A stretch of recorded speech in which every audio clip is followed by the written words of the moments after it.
नमस्कार स्टूडेंट, मैं Nakul Kumar your science teacher. Student, हमने जो पिछली जो क्लास ली थी उसमें हमने बातें की थी परावर्तन के बारे में कि परावर्तन क्या होता है। परावर्तन के बाद नियम भी सीखे और शायद मैं समझता हूँ कि आपने अच्छे से रिवाइज भी किया होगा। स्टूडेंट, आज जो हम बातें करते हैं, आज हम किसकी बातें करेंगे? दर्पण और उसके प्रकार के बारे में बात करेंगे। स्टूडेंट, आपने जो सीखा था परावर्तन में, तो हमने कहा था एक चिकना है, एक कुछ चिकना तल है और उसके पीछे हमने पॉलिश ली। क्या कर दी? पॉलिश। उसके पीछे क्या ली? कर दी पॉलिश। क्लियर? तो उसमें हमने प्रकाश आपतित कराया, उस पर हमने क्या कराया? प्रकाश आपतित कराया। कराने के बाद ये क्या कर रहा था? प्रकाश को परावर्तित कर रहा था। और स्टूडेंट, हमने इसका नाम दिया था परावर्तक सतह। वास्तव में ये परावर्तक सतह एक तरीका से दर्पण है और दर्पण की परिभाषा को हम समझें इस तरीका से। अगर हम घर पर चेहरा देखने के लिए जो हमारे पास जो कांच की प्लेट होती है, उसको जरा आपने देखा हो कि कांच की जो प्लेट होती है वो कैसी होती है? आगे से चिकनी होती है और पीछे जो होती है उसकी या तो पारे या चांदी का लेप लगा होता है। और पारे या चांदी के लेप के जस्ट ऊपर क्या लगा होता है? पारे चांदी के ऊपर क्या, पारे या चांदी के लेप के ऊपर क्या लगा होता है? लाल मोनोऑक्साइड का लेप। क्लियर? तो आपने जो चेहरा देखने में जिस चीज का प्रयोग किया, वास्तव में वो क्या है? एक दर्पण है। वास्तव में क्या है? एक दर्पण है। तो दर्पण की जो डेफिनेशन है उस प्रकार लिखेंगे। आपने देखा घर में जो दर्पण है, घर में जो प्रयोग करते हैं, उसमें क्या देखा कि एक तो वो चिकना है। कैसा है? वो चिकना है। और क्या हो रहा है? जिसके एक तल पर, जिसके एक सिरे पर या एक पृष्ठ पर कोई चिकना पृष्ठ, जिसके एक तल पर तो क्या कर दी गई है? पारे या चांदी का लेप या चांदी की पॉलिश। क्यों? जिससे कि परावर्तक हो सके। क्या कर दिया? पॉलिश। क्या, किस लिए? कि परावर्तन हो सके।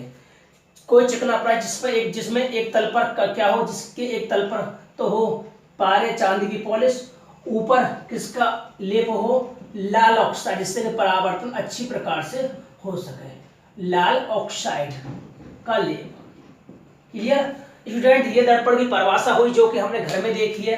घर में हमने प्रैक्टिकल रूप में प्रयोग किया है। ये चीज दर्पण देखा भी होगा।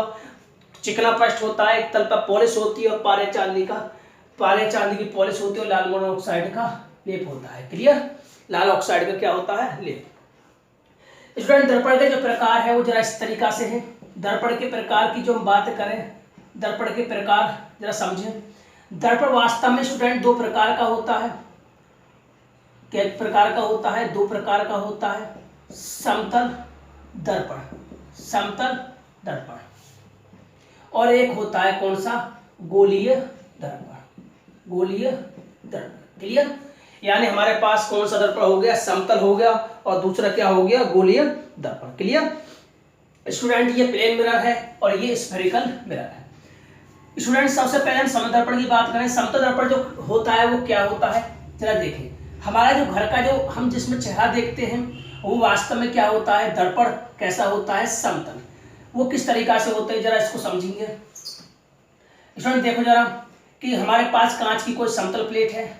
ये हमारे पास मान ली इतनी मोटी कांच की समतल प्लेट है और इसके पीछे क्या होती है? पॉलिश या लेप। मैंने ये बताया था कि किसकी पॉलिश होती है? तो चांदी की कर दो या पारे का, चांदी या पारे की पॉलिश कर दो और पीछे किसका लेप होता है? लाल ऑक्साइड का। क्लियर? तो ये जो स्टूडेंट ये जो बनेगी हमारे पास कांच की जो प्लेट है, इसके एक तरफ तो पॉलिश है और दूसरी सतह को क्या कर दिया गया है? परावर्तक कर दिया गया है। दूसरी सतह को क्या कर दिया गया है? परावर्तक कर दिया गया है। तो मुझे ये बताइए, परावर्तन इधर वाली सरफेस से होगा या इधर वाली सरफेस से होगा? तो स्टूडेंट, हर एक को जवाब दे पाएगा कि इसका जो परावर्तन है, मान लीजिए प्रकाश का आई टकराई, टकराने के बाद परावर्तन इधर कहीं चली गई। क्लियर? तो परावर्तन किधर होगा? इधर से। तो इधर वाली सतह क्या कहलाएगी? परावर्तक सतह। क्या कहलाएगी? परावर्तक सतह। क्लियर? और ये क्या है? पॉलिशदार सतह, पॉलिशदार सतह। तो स्टूडेंट, आप इसकी परिभाषा लिख पाओगे क्या? मैं आपसे पूछ समतल दर्पण क्या है तो आप लिख पाओगे कि सर समतल दर्पण समतल कांच की प्लेट को, समतल कांच की प्लेट को एक तरफ पॉलिश, एक तरफ क्या कर दी जाए? पॉलिश करके दूसरी सतह को क्या कर दिया जाए? दूसरी सतह को परावर्तक बना दिया जाए। क्या कर दिया जाए? परावर्तक बना दिया जाए। क्लियर? तो ये क्या कहलाएगा? समतल दर्पण। क्या कहलाएगा स्टूडेंट? ये समतल दर्पण। अब जरा इसके कुछ महत्वपूर्ण पॉइंटों के बारे में बात करेंगे।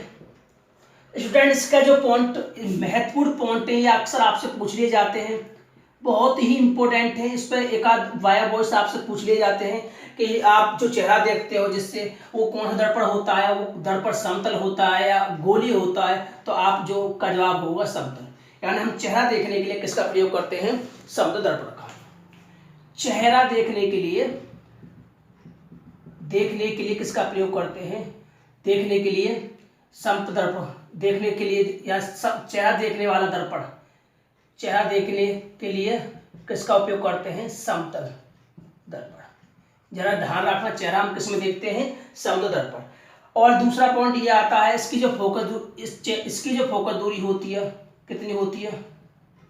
इसकी फोकस दूरी क्या है? फोकस दूरी आई बात करेंगे। इसकी जो फोकस दूरी होती है स्टूडेंट कितनी होती है? अनंत होती है। इसकी जो फोकस दूरी होती है वो कितनी होती है? अनंत। कभी कभार विकल्प में आता है कि इसकी समतल दर्पण की फोकस दूरी कितनी होती है? अनंत होती है। स्टूडेंट और पॉइंट के बारे में ध्यान रखें, हम जो अपनी लंबाई का, मैंने कहा अपनी लंबाई हमें एक साथ देखनी हो तो कितने, कम से कम कितने लंबाई का दर्पण चाहिए हमें? अपनी लंबाई का आधा। अपनी लंबाई का कितना? आधा। ध्यान रखना स्टूडेंट, अपनी लंबाई का क्या? आधा दर्पण चाहिए। दर्पण चाहिए कम से कम अपनी लंबाई का क्या हो? दर्पण चाहिए हमें अगर एक साथ लंबाई देखनी। बहुत इंपॉर्टेंट है अपने आप में, ये बहुत इंपॉर्टेंट है, ये पॉइंट अपने आप में इंपॉर्टेंट है, जरा ध्यान रखो स्टूडेंट। इसमें एक बात और है कि इसका जो इसमें यदि हम दर्पण की तरफ 5 मीटर पर सेकंड के वेग से अगर गति करें तो हमारा जो प्रतिबिंब होगा, यदि हम दर्पण की तरफ गति करें, यदि हम दर्पण की तरफ गति करें तो हमारा जो प्रतिबिंब होगा, प्रतिबिंब कैसा दिखाई देगा? 2 गुने वेग से। कितने वेग से? 2 गुना वेग से आता हुआ प्रतीत होगा, या 2 गुने वेग से आता हुआ प्रतीत होगा, या गति करता हुआ प्रतीत होगा। क्लियर? अब स्टूडेंट इसकी और बातें करें, इसकी जो बातें हैं और भी जरा समझें। हम अपने यदि हम दर्पण की तरफ गति करें तो हमारा जो प्रतिबिंब होगा वो कितनी रफ्तार से आएगा? 2 गुनी रफ्तार से। जैसे मैं मान लीजिए दर्पण में शीशे या दर्पण की तरफ 5 किलोमीटर प्रति घंटे की चाल से गति कर रहा हूँ, तो मुझे बताइए उसका जो प्रतिबिंब होगा कितने रफ्तार से, कितनी गति से आएगा, कितना वेग होगा? तो आपका जवाब होगा सर 2 गुने वेग से गति करेगा। क्लियर? ये भी ध्यान रखना स्टूडेंट। इसका जो प्रतिबिंब होता है वो कैसा होता है? आभासी होता है। इसका जो प्रतिबिंब होता है कैसा होता है? इसका प्रतिबिंब कैसा होता है? इससे भी ध्यान रखना, आभासी व सीधा।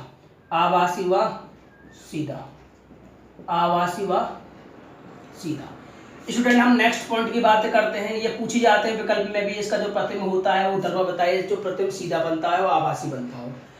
उसके बाद हम अगला पॉइंट की बात करें। अगले पॉइंट में यदि हमारे पास वस्तु, यदि दर्पण से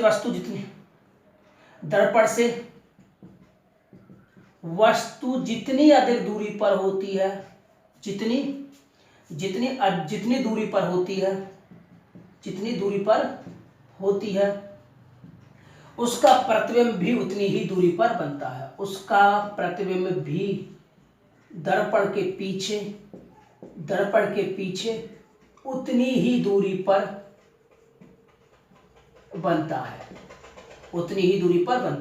स्टूडेंट इन सारे पॉइंट को आप याद रखना। मैं आपसे पूछूंगा, कोई ना कोई आपसे पूछ सकता है कि हम चेहरा जिसमें देखते हो दर्पण कौन सा होता है? समतल। इसकी फोकस दूरी कितनी होती है? अनंत। अपनी लंबाई हमें एक साथ देखनी हो तो अपनी लंबाई का कम से कम कितना हो? आधा हो।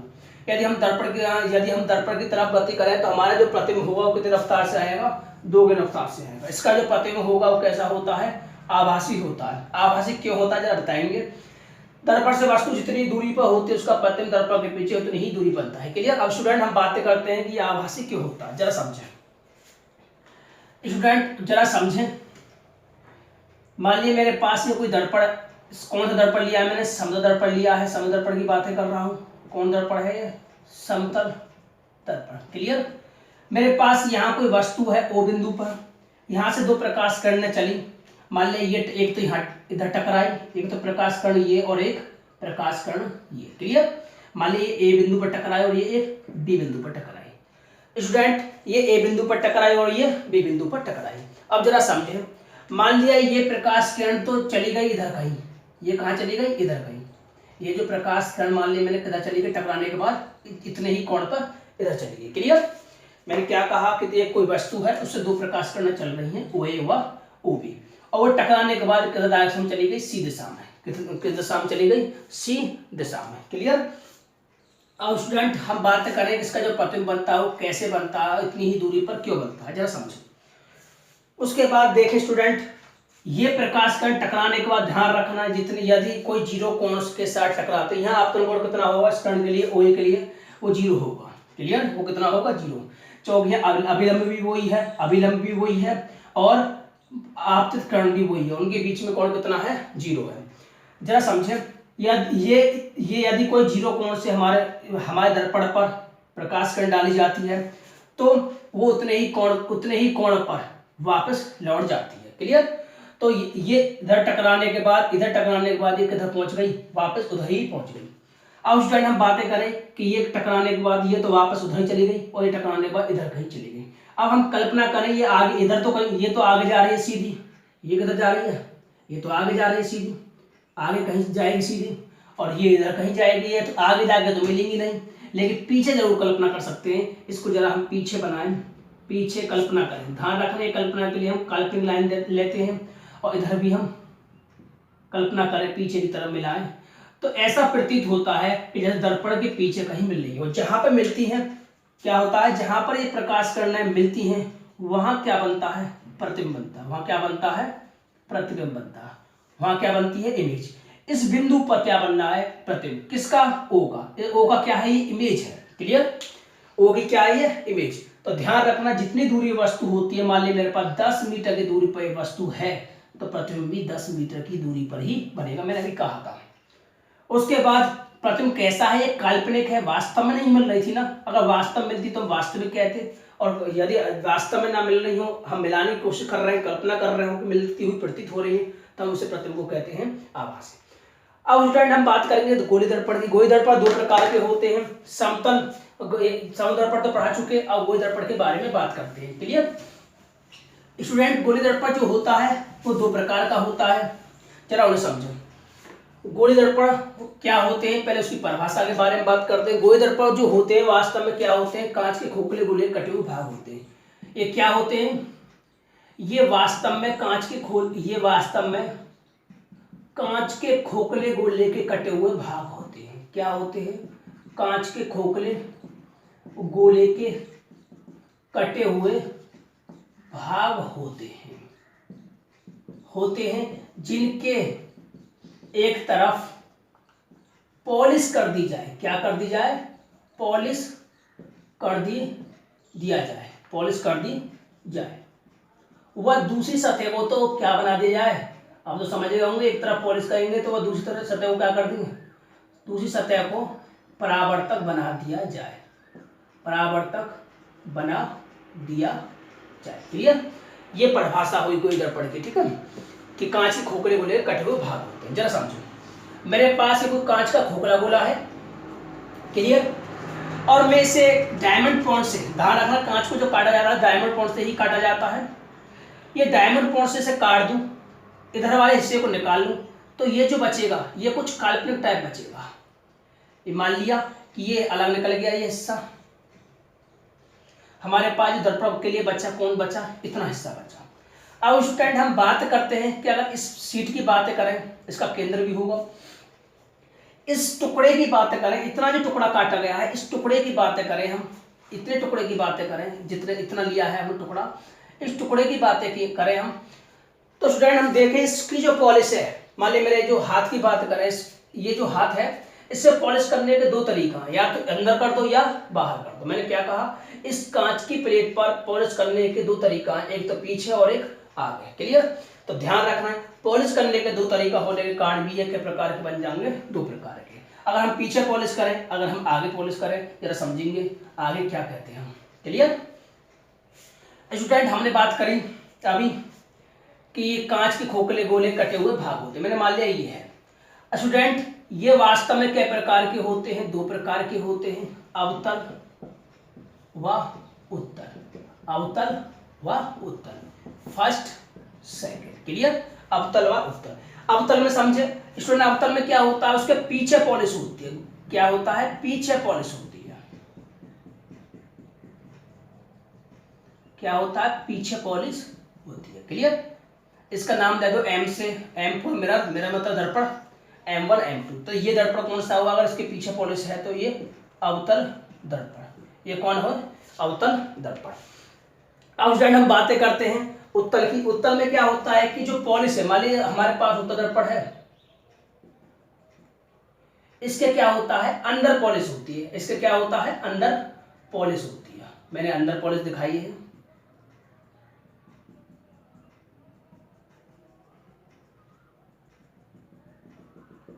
क्लियर, मैं नाम दे देता हूं M1 डैश या M1 M2 कह दूं। इसमें पीछे है पॉलिश, अंदर है। इसमें उभरे हुए तल पर पॉलिश है, इसमें उभरे हुए तल से परावर्तन है। इसमें अंदर दबी हुई सतह से परावर्तन है, इसमें दबी हुई सतह पर क्या है, पॉलिश है। क्लियर, इसमें पॉलिश की तरह है बाहर उभरे हुए तल पर, इसमें अंदर दबी हुई सतह पर। ये इनमें अंतर है। ये क्या है, उत्तल दर्पण। इसमें ये वास्तव में किसमें से काटा गया, कोई कांच की शीट रही होगी। ये वास्तव में से किसमें से काटा गया, कोई कांच की शीट रही होगी। क्लियर, कांच का बुकला बना होगा। इसे हम क्या कहते हैं, अवतल। इसे क्या कहते हैं, अंतर। उत्तल क्यों कहते हैं, इसके अंदर पॉलिश है, इसके बाहर उभय तो तल पर कली है, तो हम बोलेंगे अवदर्पण। स्टूडेंट, अब बातें करते हैं इनके उपयोग के बारे में। तो उत्तल दर्पण का जो उपयोग है, अवतल दर्पण का उपयोग है, उसके बारे में बात करेंगे। अवतल दर्पण का जो उपयोग है जरा समझे स्टूडेंट। अवतल दर्पण का जो उपयोग है वो डॉक्टरों के द्वारा उपयोग किया जाता है। डॉक्टरों के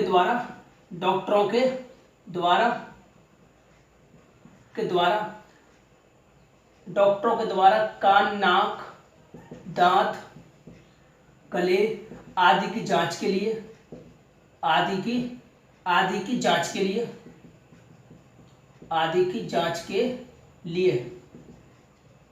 क्लियर, डॉक्टरों के द्वारा कान, नाक, दांत, गले आदि की जांच के लिए। नंबर 2, अच्छी शेविंग के लिए भी प्रयोग करते हैं स्टूडेंट। हम क्यों करते हैं वो आगे बात करेंगे। अच्छी शेविंग के लिए, अच्छी दाढ़ी बनाने के लिए, हेयर सैलून में, क्लियर, और टॉर्च या सर्चलाइट व वाहनों की हेडलाइट में परावर्तक के रूप में बहुत सारे उपयोग है। आप बुक से ही पढ़ सकते हैं। उत्तल दर्पण का उपयोग जरा देखो, उत्तल दर्पण के क्या उपयोग है। उत्तल दर्पण के उपयोग हम स्ट्रीट लाइट में भी करते हैं और भी बताएं। नंबर 2, उत्तल दर्पण का उपयोग, उत्तल दर्पण के उपयोग स्टूडेंट। उत्तल दर्पण का उपयोग सबसे पहले पूछी जाती है, ये आप इम्पोर्टेंट है, मोटर कारों व अन्य वाहनों में हमें पीछे का दृश्य या बराबर का दृश्य देखना हो, पीछे का दृश्य देखने के लिए इसका उपयोग किया जाता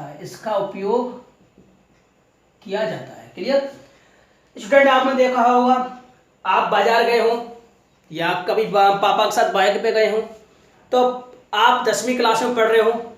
जरा मेरी बात को समझना, आप 10वीं क्लास में पढ़ रहे हो और आप पापा के साथ बाजार में गए हो, और पापा आपके साथ बाजार में बाइक पे गए हो, और पापा आपसे ये पूछ रहे, बेटा जो मैं पीछे जो वाहन देख रहा हूँ, वो मैं शीशे में जो देख रहा हूँ, इस दर्पण में देख रहा हूँ, ये दर्पण कौन सा है। आप 10वीं क्लास में पढ़ते हो, मुझे बताइए, तो आप कौन दर्पण बताओगे।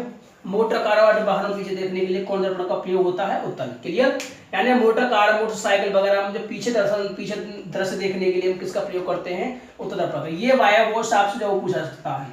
क्लियर, ये इंपोर्टेंट है अपने आप में। मोटर कारों में पीछे के दृश्य को देखने के लिए हम किसका प्रयोग करते हैं, उत्तल का। और यदि मोटर कारों के हेडलाइट में जो परावर्तक के रूप में होता है, उसका सर्च लाइट में, इसका उपयोग स्ट्रीट लाइट में आदि।